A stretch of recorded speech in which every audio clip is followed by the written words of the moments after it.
ఇప్పుడు చెప్పండి, డిస్టిలరీలో ఎప్పుడు లాభపడ్డాయి? అందరిని అడుగుతా ఉన్నాను, డిస్టిలరీలు ఎప్పుడు లాభపడ్డాయి? ఎవరి హయాంలో వాళ్ళకి లాభాలు పెరిగాయి? ఎవరికి వాళ్ళు లంచాలు ఇస్తారు? ఆలోచన చేయమని అడుగుతా ఉన్నా అందరినీ కూడా. మద్యం విక్రయాలను ప్రైవేట్ వ్యక్తులకు అప్పగిస్తే లంచాలు ఇస్తారా? ఇది కూడా ఇంకోటి ఆలోచన చేయండి. మద్యం విక్రయాలని ప్రైవేట్ వ్యక్తులకు అప్పగిస్తే లంచాలు ఇస్తారా, లేక ప్రభుత్వం ద్వారా మద్యాన్ని అమ్మే టైమింగ్స్ను నియంత్రిస్తూ, పర్మిట్ రూములను రద్దు చేస్తూ,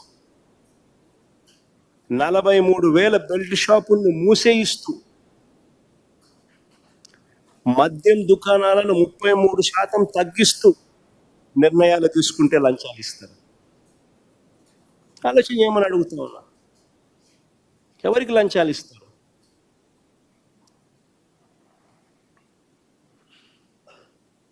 మా ప్రభుత్వ హయాంలో లాభ ఆపేక్ష లేకుండా లిక్కర్ అమ్మకాలను ప్రభుత్వమే చేసింది, లాభాపేక్ష ఉండకూడదని. కానీ గతంలో ఎప్పుడూ కూడా చంద్రబాబు గారు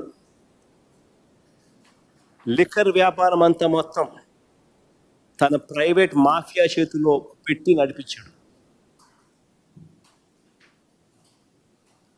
షాపుల కోసం ఇతరులు ఎవరూ కూడా దరఖాస్తు చేయొద్దని బెదిరింపులకు దిగారు. అవునా కాదా? ఆలోచన చేయమని అడుగుతున్నాను. లిక్కర్ షాపుల్లో మన టెండర్ మన దరఖాస్తులు పిలిచినారు. ఏ రకంగా జరిగాయి? మంత్రులు, ఎమ్మెల్యేలు, పోలీసులు ఏ రకంగా బెదిరించారు? మనం అందరం చూసాం.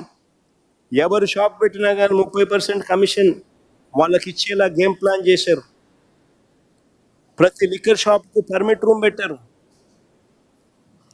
ప్రతి ఊళ్ళో, ప్రతి వీధి చివర, ప్రతి గుడి చివర, ప్రతి బడి పక్కనే లెఫ్ట్, రైట్, సెంటర్ బెల్ట్ షాపులు కనిపిస్తూ ఉన్నాయి.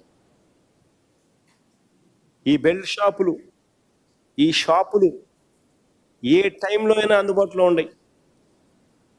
తెల్లవారుజామున 5 గంటలకు పోయినా షాపులు మందు షాప్ తెరిచి ఉంటుంది. అర్ధరాత్రి 12 దాటిన తర్వాత కూడా మందు షాప్ తెరిచి ఉంటుంది. మందు డోర్ డెలివరీ చేస్తూ ఉన్నారు. బియ్యం డోర్ డెలివరీ చేయడంలా ఆపేసినారు, కానీ మందు డోర్ డెలివరీ చేస్తూ ఉన్నారు.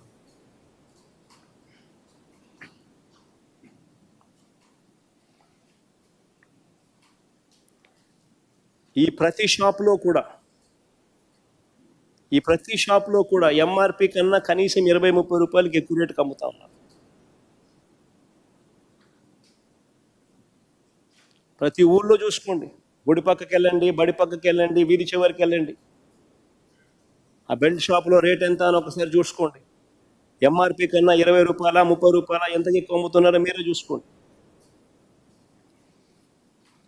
ఈ అక్రమాలను దగ్గరుండి పోలీసులే కాపాడుతున్నారు, కాపలా కాస్తున్నారు. అన్అఫీషియల్గా ఆక్షన్ పరుస్తున్నారు. బెల్ట్ షాపులు ఎవరు నడపాలా అని చెప్పి అన్అఫీషియల్గా ఆక్షన్స్ 2 లక్షలు, 3 లక్షలకు గ్రామాలలో పోటీ పడుతున్నారు.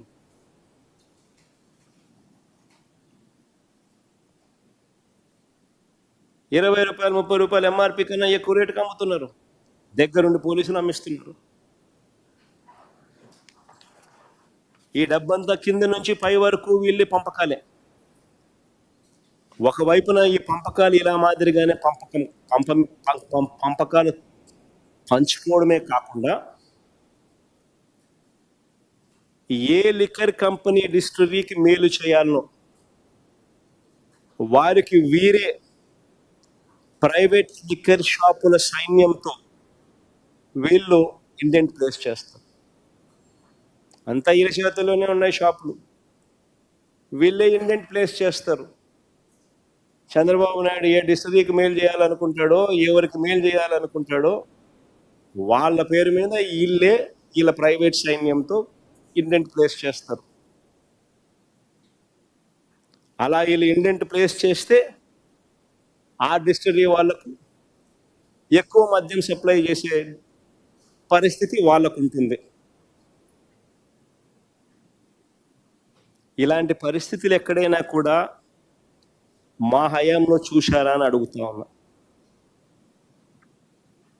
మా హయాంలో ఎంఆర్పికి మించి ఒక్క పైసా కూడా ఎప్పుడైనా ఎక్కడైనా అధికంగా వసూలు చేసిన పరిస్థితులు ఎక్కడైనా ఉన్నాయా అని అడుగుతున్నాను. మరి ఎవరి హయాంలో ఎవరి పాలసీ వల్ల లంచాలకు ఆస్కారం ఉంటుందో మీరే చెప్పండి అని అడుగుతున్నా.